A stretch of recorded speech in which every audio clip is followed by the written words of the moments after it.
listening about your book, Psi Wars, because I found it very impressive. You've worked very hard at basically trying to the battle for the internet, trying to literally fight for the truth on the internet, trying to because they've basically tried to keep the truth, scientists to keep the truth off the internet, tried to keep the Wikipedia, the whole TED Talk nonsense, all of it totally materialist. And I'm having thought this basically for my entire career of being an afterlife researcher. I found it immensely frustrating because I had to go behind and research totally independently. And I mean, people like Rupert Sheldrake, so many people have had the same problem that I've had. And you fought it, but you seem so good-natured about the whole thing. Thank you. So I first of all, the reason I'm good-natured about it was because I got it out of my system by fighting these people for several years. Okay. So I no longer have that fight in me, and I can just look at the whole thing objectively. And laugh, maybe? Are you laughing at it? Am I what? Are you laughing at it? Do you think it's funny? It can be, yeah. I mean, in the book, I'm basically pursuing two questions. Who are these people and what is motivating them? And the book itself, I was in the middle of a controversy that had to do with a TED Talk where they took down Rupert Sheldrake's video. They also took down a historian, Graham Hancock's video too. They targeted both of these people as peddling pseudoscience.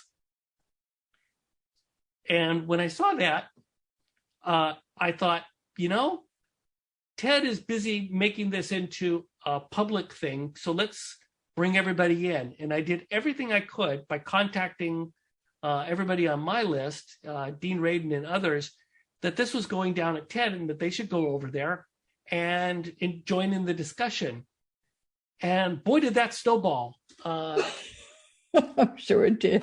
So I was very successful in recruiting people to go join in, and just all sorts of intellectual luminaries jumped into the fray, and it became this enormous discussion. What made this into a really interesting thing was that it turned out TED was a very atheist organization. They probably still are.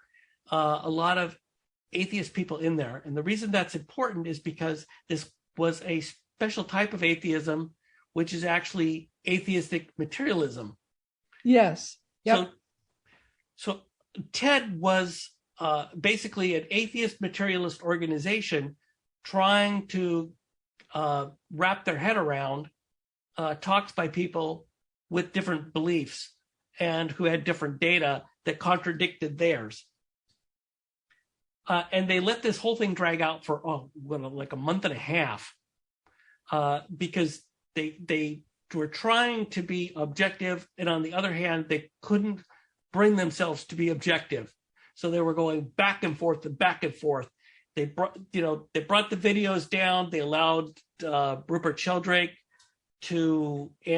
They brought the videos down. They had their skeptics weigh in. They let Rupert Sheldrake respond. He absolutely decimated their arguments. Of course he did. Of course he did, yeah.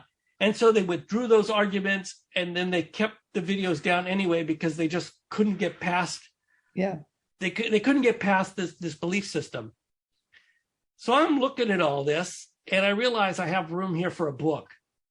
And this book could also include everything I've been gathering about the skeptics and their organizations as well, because I've been writing about that stuff in my blog and just kind of getting this all together. And this was the perfect forum to both tell the story of this TED Talk nightmare, and also who the skeptics were and what was going on with them. And it became a fascinating ride. It was also, as soon as the book was published, all of a sudden, the parapsychologists in that field kind of took notice of me, and I was able to sort of bump myself up in that world. And that was a real nice perk from it. So anyway, the skeptics themselves, it turns out that, as I said, they're atheist materialists. Yeah. Not every atheist is a materialist.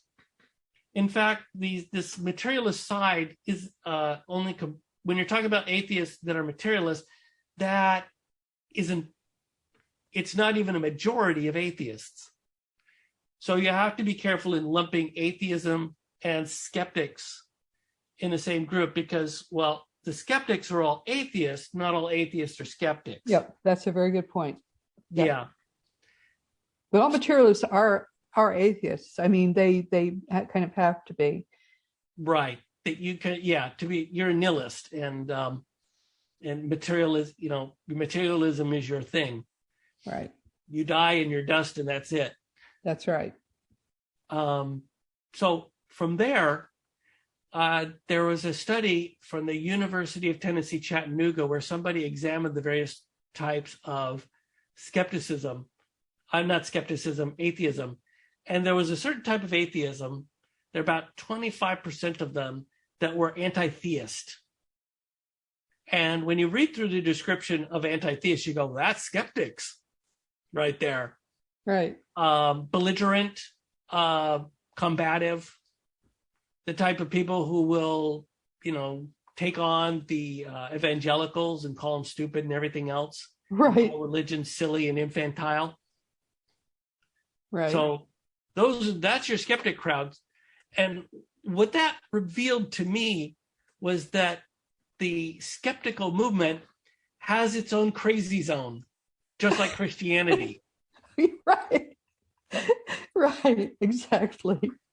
And so, and there's a great deal of similarity between your off the deep end evangelicals and your off the deep end you could diagram it out, couldn't you? Yes. What? I'm sorry? You could diagram it out. Exactly. Yeah. And so you have to be careful with this one because just like, not every evangelical is a crazy. Not every diehard skeptic is a crazy. Yeah. Right? They're like people that way. There's some variation there in the types. So and then every now and then you'll come across an atheist materialist who is actually a completely open-minded skeptic, a real one, not like these evangelical materialists.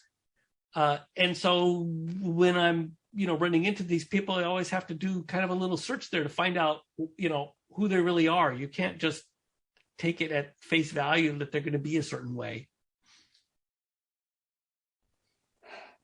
Well, I thought the book was excellent and sort of playful, and so I mean, to me, they all I put them all in the same pail and throw them overboard. Anybody who is unwilling to look at the afterlife evidence, to me, they're worth nothing. And I just thought you were just remarkably, you seem to be enjoying what you were doing, and I thought that was quite remarkable all by itself.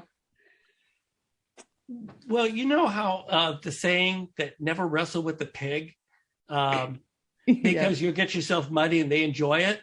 Yeah. Yeah. Well, I'm kind of like the pig. You're the pig. I know. That's exactly what's going on. I could see that. I could. You were enjoying it. Yeah. Exactly right.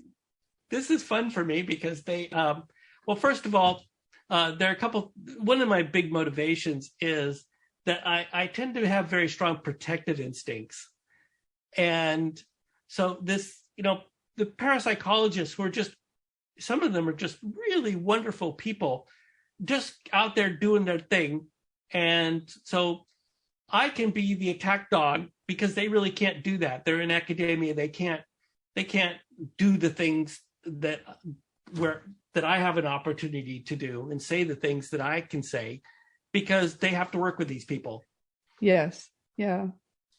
Um, But do you think scientists are coming any closer to figuring out that consciousness is primary and pre-existing, which Max Planck discovered almost 100 years ago?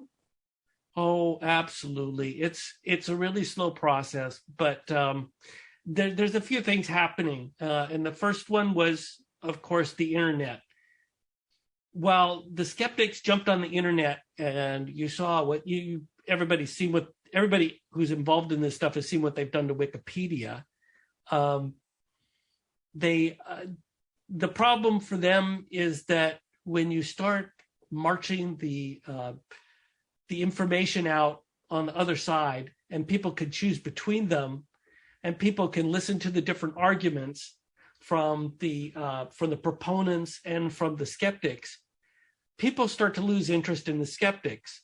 And this happens to pretty much any open-minded person, because you can see after a while, if you start paying attention, that they don't have anything to say. No, right. And that they're behaving in a very, I would say, tedious manner. Tedious is a good word. Exactly. Yeah. Yes. Yeah, and it's so self-evident that there's no source of consciousness in the brain. It's just they're spending the money because the money's there, but they can't find one, and there's just no way to find one. And to be fair, even some of the leading skeptical neurologists understand the problem, that they can't they can't find out. They know where memory forms, but they don't know where long-term memory sits. Yeah. They're really good at telling you where it forms. Yeah, well, that's right, and that's the consciousness interface right there. Yeah, right, yeah. And it can be, yeah, it's you can look at this as an interface, such as having a TV. The TV can be broken, but that doesn't do anything to the signal. Yeah. Yeah, there's, and that makes for an interesting argument there. I think the fun part here is that the skeptics go on with their blowhard stuff, announcing to the world how, the way the universe is. And all you have to do is pay attention to realize that this is pure buffoonery. Yeah. Because, they're not masters of the universe. They don't know. Yeah. And so this is where it gets amusing for me, because anytime you have a stuffed shirt, you have room for some comedy gold. And you think this is all funny. That's the thing. That's why I enjoy talking to you, because to you everything is funny, which I guess I find really delightful. In fact, more people should have that attitude toward life. Something I ran into really interesting. I ran into really recently that is really, really interesting to me, is that the skeptics have put a big target on the field of psychology. And this was something that Deborah Katz, she's a psychic herself, but she's also a PhD researcher, and perfectly capable of doing, publishing interesting papers.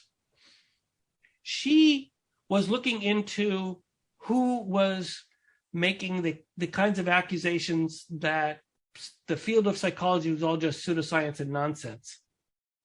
And it turned out it's all the same people. There are all these people coming out of these skeptical organizations attacking psychology. And this is one of the interesting things about skeptics, is there's no subtlety to these people at all. Anything holistic they attack. And you can see this by this really long list of pseudosciences on Wikipedia. I mean, if you're listening, check this out. The list is huge, and it includes chiropractic, acupuncture, naturopathy, all these really well-established medical practices many of them, in fact, covered by insurance.